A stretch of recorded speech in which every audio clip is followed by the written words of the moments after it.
Shelley. Chapter 10. I spent the following day roaming through the valley. I stood beside the sources of the Arveiron, which take their rise in a glacier that with slow pace is advancing down from the summit of the hills to barricade the valley. The abrupt sides of vast mountains were before me. The icy wall of the glacier overhung me. A few shattered pines were scattered around, and the solemn silence of this glorious presence-chamber of imperial nature was broken only by the brawling waves or the fall of some vast fragment, the thunder sound of the avalanche, or the cracking, reverberated along the mountains, of the accumulated ice, which, through the silent working of immutable laws, was ever and anon rent and torn, as if it had been but a plaything in their hands. These sublime and magnificent scenes afforded me the greatest consolation that I was capable of receiving. They elevated me from all littleness of feeling, and although they did not remove my grief, they subdued and tranquillized it. In some degree, also, they diverted my mind from the thoughts over which it had brooded for the last month. I retired to rest at night, my slumbers, as it were, waited on and ministered to by the assemblance of grand shapes which I had contemplated during the day. They congregated round me, the unstained snowy mountain top, the glittering pinnacle, the pine woods, and ragged bare ravine, the eagle soaring amidst the clouds, they all gathered round me and bade me be at peace. Where had they fled when the next morning I awoke? All of soul inspiriting fled with sleep, and dark melancholy clouded every thought. The rain was pouring in torrents, and thick mists hid the summits of the mountains, so that I even saw not the faces of those mighty friends. Still I would penetrate their misty veil, and seek them in their cloudy retreats. What were rain and storm to me? My mule was brought to the door, and I resolved to ascend to the summit of Montanvert. I remembered the effect that the view of the tremendous and ever-moving glacier had produced upon my mind when I first saw it. It had then filled me with a sublime ecstasy that gave wings to the soul and allowed it to soar from the obscure world to light and joy. The sight of the awful and majestic in nature had indeed always the effect of solemnizing my mind and causing me to forget the passing cares of life. I determined to go without a guide, for I was well acquainted with the path, and the presence of another would destroy the solitary grandeur of the scene. The ascent is precipitous, but the path is cut into continual and short windings, which enable you to surmount the perpendicularity of the mountain. It is a scene terrifically desolate. In 1,000 spots the traces of the winter avalanche may be perceived, where trees lie broken and strewed on the ground, some entirely destroyed, others bent, leaning upon the jutting rocks of the mountain or transversely upon other trees. The path, as you ascend higher, is intersected by ravines of snow, down which stones continually roll from above. One of them is particularly dangerous, as the slightest sound, such as even speaking in a loud voice, produces a concussion of air sufficient to draw destruction upon the head of the speaker. The pines are not tall or luxuriant, but they are sombre and add an air of severity to the scene. I looked on the valley beneath. Vast mists were rising from the rivers which ran through it and curling in thick wreaths around the opposite mountains, whose summits were hid in the uniform clouds, while rain poured from the dark sky and added to the melancholy impression I received from the objects around me. Alas! Why does man boast of sensibilities superior to those apparent in the brute? It only renders them more necessary beings. If our impulses were confined to hunger, thirst, and desire, we might be nearly free. But now we are moved by every wind that blows, and a chance word or scene that word may convey to us. We rest, a dream has power to poison sleep. We rise, one wandering thought pollutes the day. We feel, conceive, or reason, laugh or weep, embrace fond woe, or cast our cares away. It is the same, for be it joy or sorrow, the path of its departure still is free. Man's yesterday may ne'er be like his morrow. naught may endure but mutability. It was nearly noon when I arrived at the top of the ascent. For some time I sat upon the rock that overlooks the sea of ice. A mist covered both that and the surrounding mountains. Presently a breeze dissipated the cloud, and I descended upon the glacier. The surface is very uneven, rising like the waves of a troubled sea, descending low, and interspersed by rifts that sink deep. The field of ice is almost a league in width, but I spent nearly 2 hours in crossing it. The opposite mountain is a bare perpendicular rock. From the side where I now stood, Montanvert was exactly opposite, at the distance of a league, and above it rose Mont Blanc in awful majesty. I remained in a recess of the rock, gazing on this wonderful and stupendous scene. The sea, or rather the vast river of ice, wound among its dependent mountains, whose aerial summits hung over its recesses. Their icy and glittering peaks shone in the sunlight over the clouds. My heart, which was before sorrowful, now swelled with something like joy.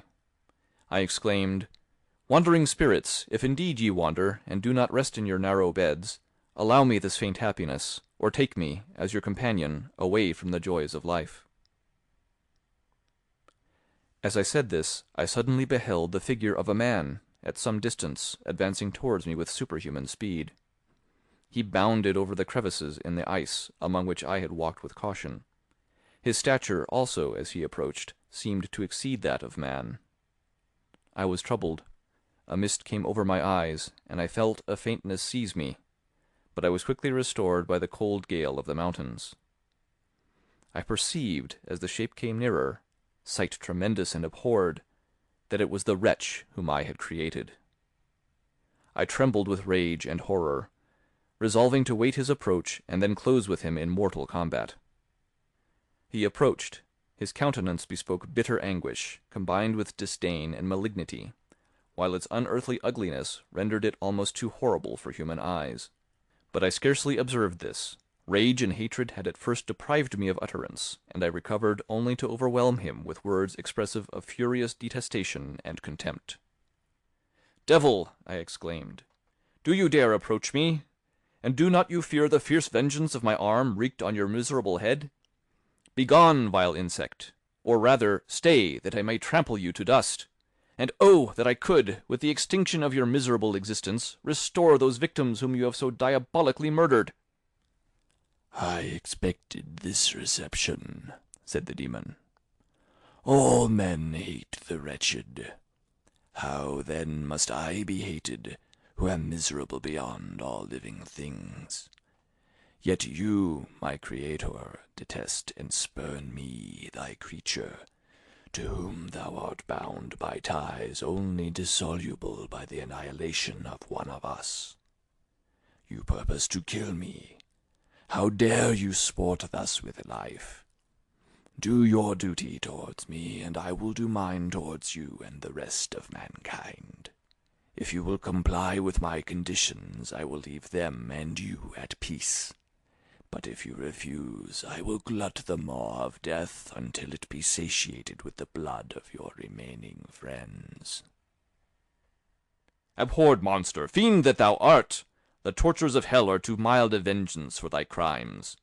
Wretched devil, you reproach me with your creation. Come on, then, that I may extinguish the spark which I so negligently bestowed." My rage was without bounds. I sprang on him, impelled by all the feelings which can arm one being against the existence of another. He easily eluded me and said, "Be calm. I entreat you to hear me before you give vent to your hatred on my devoted head.